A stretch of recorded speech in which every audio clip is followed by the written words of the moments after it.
প্রত্যেকটি মানুষ জীবনে কখনো না কখনো এই কথাটা নিশ্চয়ই শুনেছেন যে ভাগ্যের থেকে বেশি আর সময়ের পূর্বে কিছুই পাওয়া যায় না। আর এটা সত্যিও বটে, কিন্তু এর থেকেও বড় একটা সত্যি আছে, আর সেটা হলো যে আপনি নিজেই নিজের ভাগ্য রচনা করতে পারেন নিজের কর্মের দ্বারা। যেমন ধরুন, যদি আপনার ভাগ্যে কোনো জিনিস না থাকে তাহলে সেটা এসেও চলে যাবে, আর যদি ভাগ্যে কিছু থাকে তাহলে তা নিজেই আসবে যদি আপনি সেই কর্ম করেন। যেমন ধরুন পাণ্ডবরা, ওনাদের জীবন কি ছিল, ওনাদের সাথে কি হয়েছিল? ওনাদের পিতা বনবাসী হয়েছিলেন, অকাল মৃত্যু লাভ করেছিলেন। এবার এটাই যদি ওনারা নিজেদের ভাগ্য বলে মেনে নিতেন আর কিছুই না করতেন, তাহলে মহাভারতের সেই যুদ্ধে জয়লাভ করে সমস্ত ভূমণ্ডলের স্বামী কি করে হয়ে উঠতেন? অর্থাৎ হতে পারে সিংহ বনের রাজা, কিন্তু শিকার নিজে পায়ে হেঁটে তার কাছে আসে না। সেই ভোজন লাভ করার জন্য সিংহকে কর্ম করতেই হয়। তাহলে আপনার ভাগ্যে যেটা আছে সেটা আসবে, কিন্তু কর্মের জোরে আসবে। তাই কর্ম করতে থাকুন আর আমার সাথে ভালোবেসে বলুন, রাধা রাধা। সন্দেহ আর বিশ্বাস, এই দুই আবেগ যাদের বিশেষত্ব আছে, কিন্তু এই দুইয়েরই স্থান একই, মন। বিশ্বাস আর সন্দেহ এই দুটোই কখনো আমাদের দুঃখের কারণ হয়ে দাঁড়ায়, বিশেষ করে তখন যখন আমরা কোনো ব্যক্তির চরিত্রের আকলন উচিতভাবে করতেই পারি না। আর তাছাড়া এই কাজটা সহজ নয়। আমরা কখনো কখনো কোনো অনুচিত ব্যক্তিকে উচিত বলে ভেবে বসি, তার উপর বিশ্বাস করে ফেলি, আর ফলস্বরূপ সেই ব্যক্তি আমাদের বিশ্বাস ভঙ্গ করে বসেন, আর আমাদের দুঃখের সম্মুখীন হতে হয়।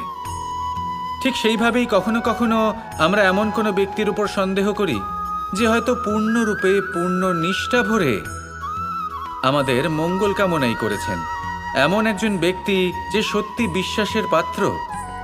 আর যখন সেই ব্যক্তি এটা জানতে পারেন যে আমরা তাকে নিয়ে সন্দেহ করেছি, খুবই স্বাভাবিক তিনি দুঃখী হয়ে যান। এমন কোনো ব্যক্তিকে দুঃখ দিলে আমাদের মনও দুঃখী হয়ে যায়। তখন আমরা এটা ভাবি যে এই সংসারে আমরা কার উপর আস্থা রাখব আর কাকেই বা সন্দেহ করব?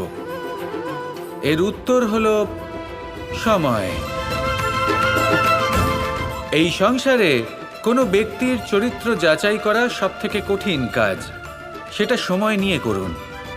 কোনো ব্যক্তিকে যদি আপনি বুঝতে চান, তাকে পরখ করে দেখতে চান, তাহলে তার সাথে যতটা সম্ভব সময় অতিবাহিত করুন। এই সময় আপনার সামনে সেই ব্যক্তির এমন কিছু দিক তুলে ধরবে যা আর কোনোভাবে আপনি দেখতে পাবেন না। তারপর কি, সময়ের সাথে আপনি জানতে পেরে যাবেন যে এই ব্যক্তি, তার উপর বিশ্বাস করা উচিত নাকি অনুচিত। শুধু এভাবেই যাচাই করুন আর আমার সাথে ভালোবেসে বলুন, রাধা রাধা। এই সংসারে প্রত্যেকটা জিনিসের নিজস্ব একটা বিশেষত্ব আছে, আর তার বিশেষত্বর জন্যই তাকে বিশেষ গুরুত্ব দেওয়া হয়। যদি কথা বলি অস্ত্রের, যেমন তরোয়াল, তরোয়াল নির্মাণ করা হয়েছে রক্ষার জন্য। কত তাড়াতাড়ি সে সামনে উপস্থিত শত্রুকে নিধন করতে পারে। এবার এই তরোয়ালের কোন গুণটা দেখা প্রয়োজন? সেটার ধার। সেই বস্তুটি নয় যার মধ্যে এই তরোয়াল রাখা হয়। সেইভাবেই যদি আমি কথা বলি বাণের, তাহলে এটা প্রয়োজনীয় নয় যে সেই বাণ কতটা তীক্ষ্ণ, কতটা বলশালী। এটা দেখা প্রয়োজন যে তার আকারটা কেমন। সে কি বাতাস ভেদ করে নিজের লক্ষ্যে পৌঁছতে পারবে? সেটা বেশি গুরুত্বপূর্ণ।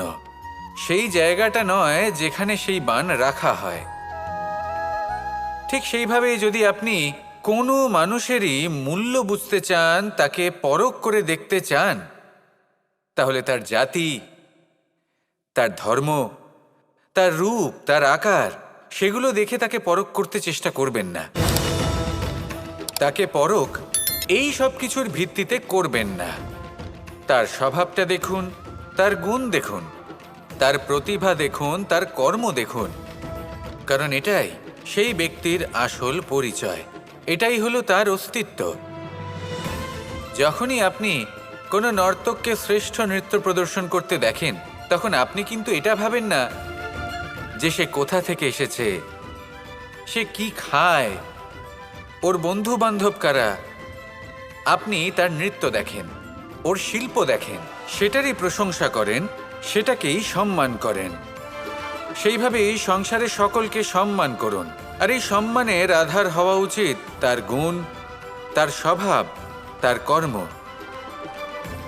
তার রূপ আর তার বেশভূষা নয়। আসুন আমার সাথে ভালোবেসে বলুন, রাধা রাধা।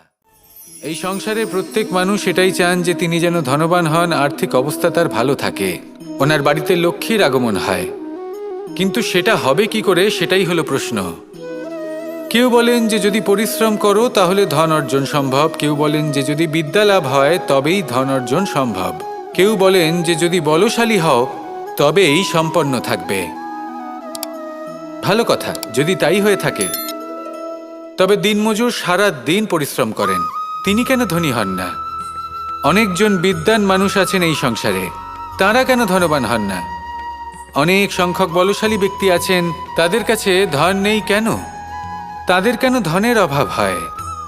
আবার এমনও কিছু মানুষ আছেন যারা পরিশ্রম করেন, তারা দিনমজুর, কিন্তু তারা ধন অর্জন করতে পারেন। কিছু বিদ্বান ব্যক্তি আছেন যাদের কাছে অধিক মাত্রায় ধন রয়েছে। কয়েকজন বলশালী ব্যক্তি রয়েছেন যাদের কাছে ধনের কোনো অভাব নেই। এমন কেন হয় কিছু মানুষ এটা অর্জন করতে পারেন কিন্তু সবাই নয়?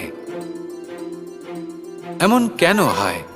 কারণ লক্ষ্মীকে নিজের গৃহে আমন্ত্রণ করার জন্য সবথেকে বেশি গুরুত্বপূর্ণ বিষয় হল আপনার কর্ম। সৎকর্ম করতে থাকুন, পুণ্য করুন, তবেই গৃহে লক্ষ্মীর আগমন হবে। লক্ষ্মীর অনেক নামের মধ্যে একটি নাম হলো পুণ্য। তাহলে আগে এই পুণ্য অর্জন করুন, তবেই আপনি ধন অর্জন করতে পারবেন, তবেই লক্ষ্মী আপনার গৃহে আগমন করবে। আসুন আমার সাথে ভালোবেসে বলুন, রাধা রাধা। এই সংসারের, এই জীবনের আধার হলো জ্ঞান।